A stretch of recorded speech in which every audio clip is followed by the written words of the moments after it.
Hey guys, and welcome to Legendary, the second book in the Caraval series. 7 years ago. While some rooms on the estate had monsters hiding beneath the beds, Tella swore her mother's suite concealed enchantment. Hints of emerald light dusted the air, as if fairies came to play whenever her mother left. The room smelled of flowers plucked from secret gardens, and even when there wasn't a breeze, the sheer curtains billowed around the magnificent canopy bed. Above, a citrine chandelier greeted Tella with the musical sounds of kissing glass, making it easy for her to imagine the suite was a bewitched portal to another world. Tella's tiny feet made no sound as she tiptoed across thick ivory carpets to her mother's dresser. Quickly, she stole a look over her shoulder and then snatched her mother's jewelry box. Slick and heavy in Tella's hands, the box was made of mother of pearl and covered in spider-webbed gold filigree. Tella liked to pretend it was also charmed, for even when her fingers were dirty, they fortunately never left prints. Tella's mother didn't mind if her daughters played with her dresses or tried on her fancy slippers, but she'd ask them not to touch this box, which only made it more irresistible to Tella. Scarlet could spend her afternoons daydreaming about travelling shows like Caraval, but Tella liked to have real adventures. Today, she pretended a wicked queen was holding a young elfin prince captive, and to save him, she needed to steal her mother's opal ring, Tella's favourite piece of jewellery. The milky stone was raw and rough, shaped like a starburst, with sharp tips that sometimes pricked her fingers. But when Tella held the opal up toward the light, the stone sparked, covering the room in embers of luminescent cherry, gold, and lavender that hinted at magic curses and rebel pixie dust. Sadly, the brassy band was too large for Tella's finger, though every time she opened the box, she still slipped it on in case she'd grown. But this day, right as Tella slid on the ring, she noticed something else. The chandelier above her stilled, as if it, too, had been caught by surprise. Tella knew every item in her mother's jewellery case by heart. A carefully folded velvet ribbon edged in gold, blood-red scarlet earrings, a tarnished silver bottle that her mother claimed held angel tears, an ivory locket that wouldn't open, a jet wristlet that looked as if it belonged on the arm of a witch, rather than her mother's elegant wrist. The only item Tella never touched was the dirty grey sachet, which smelled of mouldy leaves and charnel sweet death.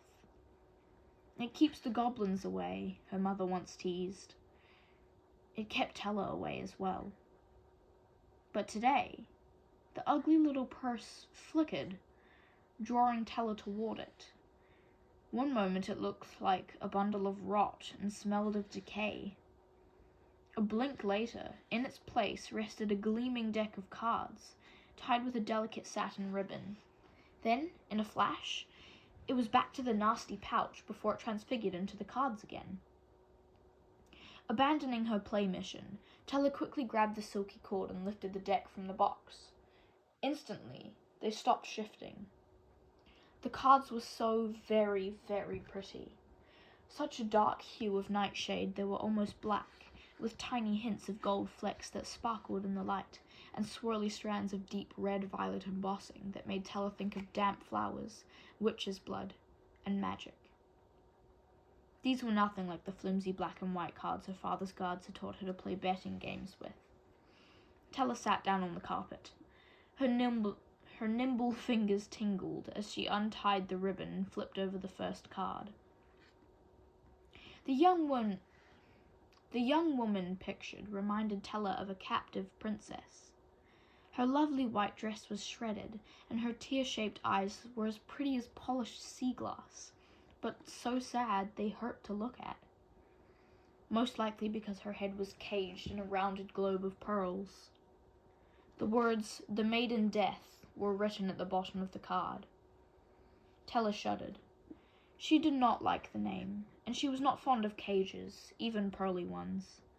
Suddenly she had the feeling that her mother would not want her seeing these cards, but that didn't stop Tella from turning another over. The name at the bottom of this one was the Prince of Hearts.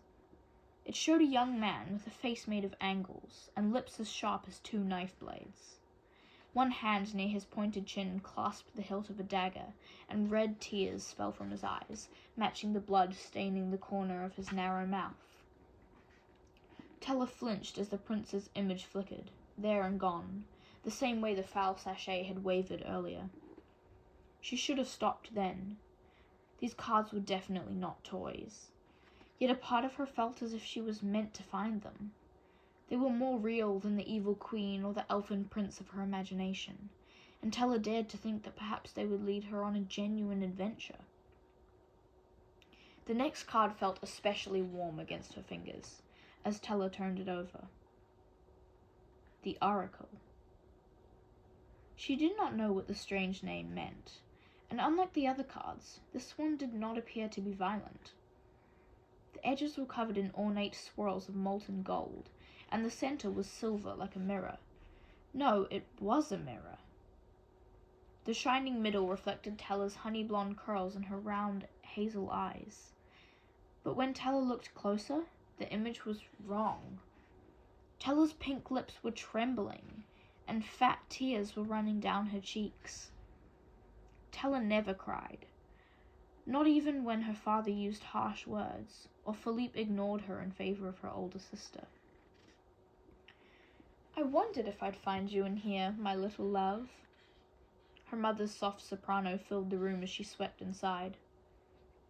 "What adventures are you having today?"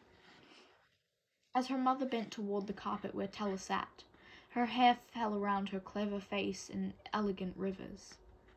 Her locks were the same dark brown as Scarlet's, but Tella shared her mother's olive skin, which gleamed as if she'd been kissed by the stars. Though just then Tella watched her mother turn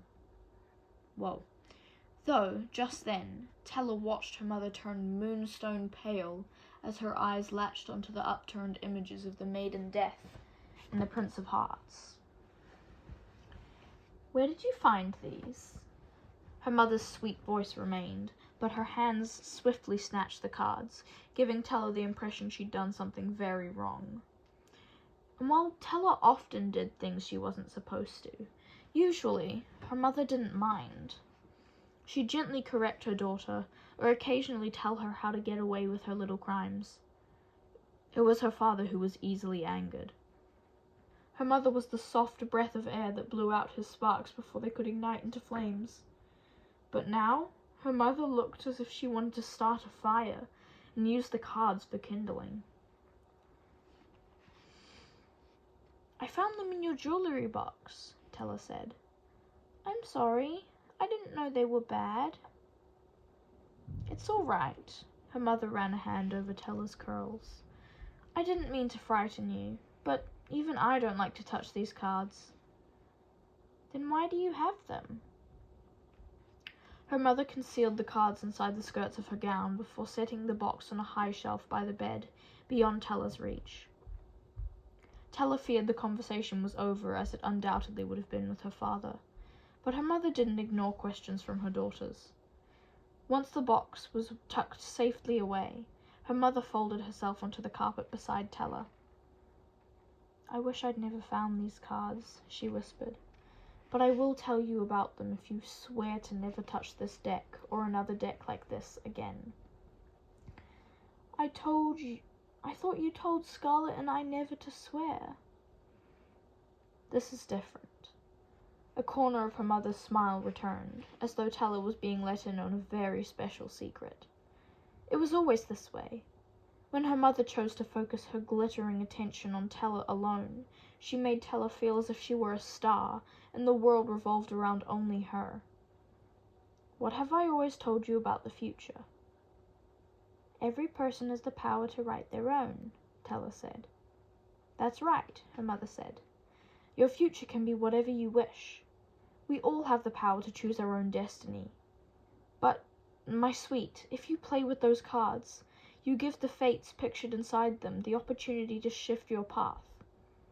People use decks of destiny, similar to the one you just touched, to predict the future, and once a future is foretold, that future becomes a living thing, and it will fight very hard to bring itself about.